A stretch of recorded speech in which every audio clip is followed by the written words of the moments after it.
तो 10.1 प्रश्नावली का 5वां सवाल। सवाल बोलो, दृष्टि खड़े होके बोलो, सवाल क्या है? एक त्रिभुज की भुजाओं का अनुपात, भुजाओं का अनुपात, अनुपात क्या है? 12 अनुपात, इसको अनुपात बोलते हैं ना, 12 अनुपात 17 अनुपात 25 है, बिल्कुल सही। हाँ, और उसका परिमाप, परिमाप क्या है? सेंटीमीटर है, बिल्कुल सही। हाँ, सेंटीमीटर है। क्या करना है? इस, हाँ बिल्कुल सही, बैठ जाओ, बिल्कुल सही। इस त्रिभुज का क्षेत्रफल ज्ञात कीजिए, यही है ना। चलिए सवाल को कैसे करेंगे? अनुपात वाले सवाल, अनुपात वाले सवालों में हमको ये ध्यान रखना है कि ये जो मापें दी गई हैं 12, 17 और 25 ये अनुपात के रूप में दी गई, अनुपात के रूप में दी गई है ना। ठीक है, जैसे मान लीजिए 100 रुपये में को अपन कहें कि 3:2, 100 रुपये का 3:2, मतलब 100 रुपये का एक हिस्सा 3 है और एक हिस्सा 2 है।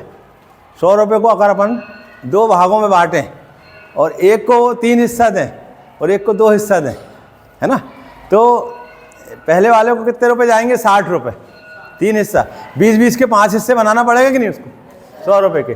तो एक को 3 हिस्से दिए तो 20 थी, 60 रुपये एक को गए, और एक को 2 हिस्सा दिए तो 40 उसको गए। तो अनुपात क्या था उनका? 3:2 था, लेकिन रुपए कितने थे? 100, इसलिए 60 और 40 में बटे, है ना। तो अब जब भी हमारे को ऐसे अनुपात वाले सवाल आते हैं तो ये जो मापें दी गई हैं, ये मापें अनुपात के रूप में दी गई, है ना। क्या के रूप में दी गई है? अनुपात। अब हम इसको कन्वर्ट करेंगे काय में? इस माप के रूप में। तो उसका तरीका क्या है? जब भी हमको अनुपात वाले सवाल मिलें तो हम इनको चेंज कर लें थोड़ा, है ना। अनुपात हटा दें यहाँ से। अनुपात कैसे हटेगा? जब हम कोई एक ऐसी राशि लेंगे, अचर लेंगे, है ना, जिसके साथ 12, 17 और 25 मिलने के बाद कितने हो जाएं? 5 हो जाए, है ना। तो उसको कैसा करते हैं? उसके लिए तरीका क्या है? एक तरीका ये है, जब भी हम अनुपात वाले सवाल करें तो ऐसा लिखा करो, मान लो, क्या लिखोगे? मान लो समानुपातिक अचर। क्या? अनुपात वाले सवालों में कभी भी जब भी कोई सवाल आए तो इस तरह लिखना है, मान लो समानुपातिक अचर। अचर का इस्तेमाल हमने क्यों किया?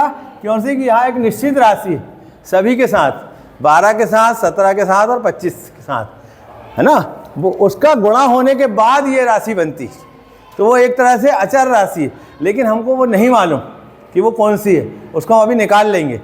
तो उसके लिए क्या तरीका है? इस तरीके से हम लिख सकते हैं कि मान लो समानुपातिक अचर क्या है? x है। क्या है? x। ठीक है, ये लिख सकते हो। जब भी अनुपात वाले सवाल आए तो इस तरह की भाषा का इस्तेमाल करके अनुपात को उसमें बदल सकते हो। ठीक है, तो समानुपातिक अचर जब x हो गया तो ये राशि क्या हो गई, है ना, तो ये क्या हो गया? 12x हो गया, है ना। तब क्या हो जाएंगे? तब मापें क्या हो जाएंगी? तब मापें क्या होंगी? 12x होगी। ये x जब मान लिया अपन ने और ये 12 अनुपात में है तो ये राशि क्या हो जाएगी? 12x हो जाएगी। और ये वाली कितनी हो जाएगी? 17x हो जाएगी। और ये वाली कितनी हो जाएगी? हाँ, 25x हो जाएगी, होगी। ये कब होगी? जब हमने, अब अनुपात खत्म हो गया यहाँ पर। यहाँ जो अनुपात में था 12, 17 और 25, अब वो कायम बदल गया, एक संख्या में बदल गया, एक राशि में बदल गया, x के साथ इसका इस तरह से हो गया। ठीक है, आगे समझ में कि 12x, 15x और 17x कैसे आए कि हमने ये अनुपात को कन्वर्ट कर दिया मापों में, है ना। लेकिन वो मापें अभी अपने को नहीं मालूम, है ना, लेकिन उस माप को अपन निकाल लेंगे। किस तरह से निकालेंगे? अब देखो 12x, 17x और 25 है, ये त्रिभुज की भुजाओं की माप है ना। त्रिभुज की भुजाओं की माप क्या है? एक भुजा की माप 12x है, एक की 17x है और एक की 25x। ठीक है, लेकिन उसने क्या कहा है? इसकी जो परिमाप है 540 है। इसका मतलब 12x धन 17x धन 25x, ये तीनों मिलेंगी तो कितना हो जाएगा? 540 हो जाएगा। ये जब तीनों मिलेंगी तो क्या हो जाएगा? हो गए, तीन माप है कि नहीं, एक 12x है, एक 17x और एक 25x। ठीक, तो इससे क्या हो जाएगा? 540। अब देखिए जुड़ने के बाद क्या हो जाएगा?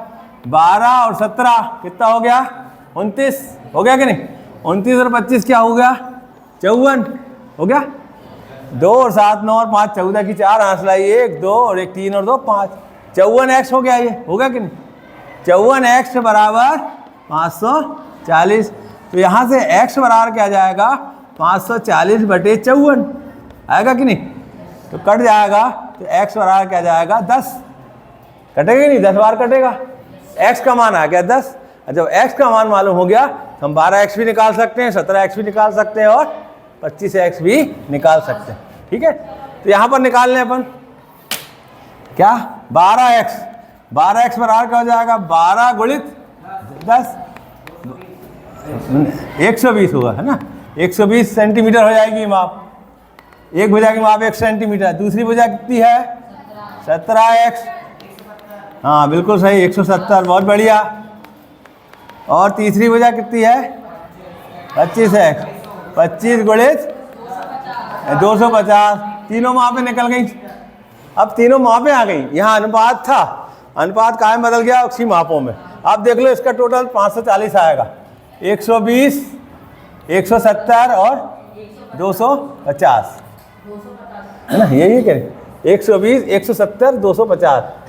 5 और 7 12, 14 की 4 आंस लाई, 1 2 और 1 3 और 2 5, 540 हो गए। यानी 540 ये 3 भुजाओं में बट गया इस तरह से। ठीक, यहाँ अनुपात दिया था तो अनुपात को अपन ने कायम बदल ली इस तरह से। ये काम अपन ने कर लिया। भुजाओं के मान भी मालूम हो गए, परिमाप भी मालूम हो गई, अर्ध परिमाप भी निकाल सकते हैं अपन, है ना? परिमाप कितनी है इसकी? 540। यहाँ पर अपन लिख लें। परिमाप कितनी है? 2s। परिमाप को क्या बोलते हैं? 2s बराबर कितना है? तो s बराबर क्या हो जाएगा? 540/2 यानी 270। अर्ध परिमाप हो गई 270। ठीक हो गई। तो अपन वो सूत्र क्या है अपना, अपन ये भी निकाल के रख लें पहले ही से। s ऋण a, s ऋण b और s, तीनों निकाल लें तो और सरल हो जाता है सवाल, गलती होने के चांस कम रहते। तो s ऋण a बराबर क्या होगा? s का मान कितना है? 200 ऋण a का मान कितना है? a 12 नहीं, अपन निकाल चुके ना। ये 120, 270 ऋण 120 कितना जाए?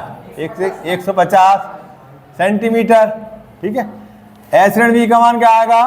270 ऋण कितना आएगा? 170 घट जाएगा इसमें। बिल्कुल सही, बहुत बढ़िया। आगे बोलो, इसके बाद क्या लिखेंगे हम?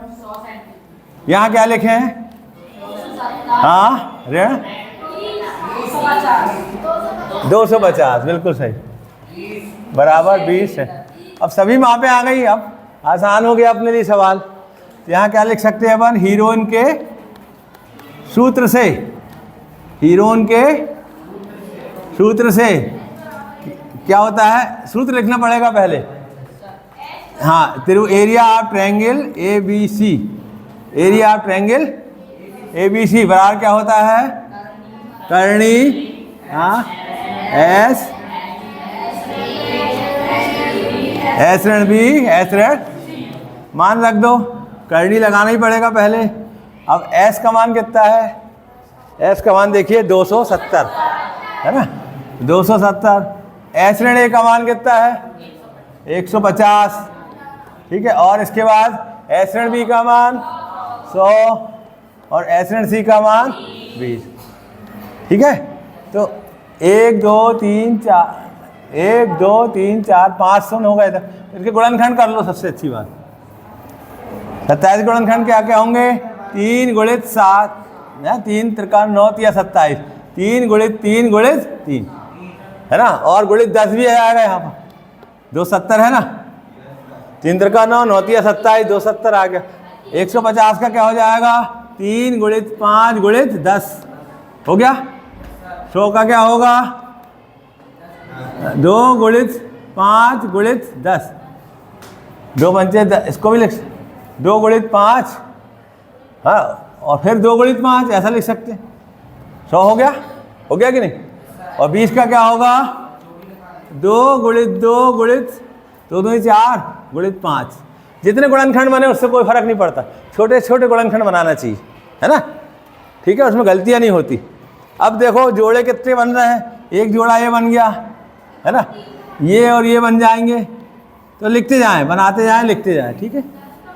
हाँ, तो इसको भी अपन 3 की घात 2 लिख सकते हैं, इन दोनों को भी 3 की घात 2 लिख सकते हैं। ये 10 और ये 10, इसको भी लिख सकते हैं अपन 2, है ना। और 5 में देखो, ये 5 1 और ये 2 5, है ना, 5 की घात 2, ये वाला 5 और ये वाला 5 की घात 2, ये भी आ गया। और क्या बचा?